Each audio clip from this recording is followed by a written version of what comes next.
আসসালামু আলাইকুম। আজকে মসজিদে ইফতার দেব, তাই সব কিছু রেডি করে মসজিদের দিক রওনা হলাম ইফতার দেওয়ার জন্য। তো রাস্তা দিয়ে যাচ্ছি আমি আর আমার ভাতিজা মুড়ি সব কিছু নিয়ে। রাস্তার মাঝখানে ছোট ভাইয়ের সাথে দেখা হলো, তার কাছে বলটা দিলাম, দিয়ে বললাম যে চলো ছোট ভাই মসজিদের দিকে যাই। পরে ছোট ভাইও নিল, নিয়ে মসজিদের দিক রওনা হলো। পরে আসলাম মসজিদে।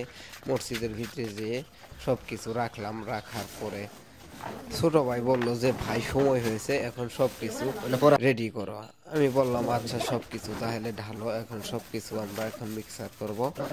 এরপর পেঁয়াজুগুলো ঢালা হলো, জিলাপিগুলো ঢালা হলো, সেগুলো একটু ছোট করে নেওয়া হলো, বুন্দাগুলো ঢালা হলো। তারপর সেগুলো ভালোভাবে এখন মিক্সার করা হলো। মিক্সার টিক্সার করলাম, করার পর শসা আর টমেটো ঢাললাম, ঢাইলা ভালো করে মিক্সার করলাম সবাই মিলে। এরপর খেজুরগুলো ভালোভাবে ধোয়া হলো, ধুয়ে পরে প্লেটে রাখা হলো।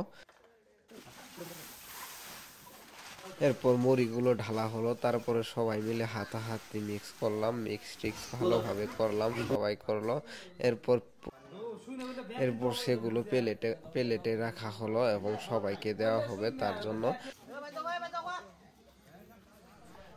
এখন প্রায় ইফতারের সময় হয়ে এসেছে, তাই সবাইকে আমরা সেই মুড়ি মাখাগুলো দিচ্ছি সবার সামনে।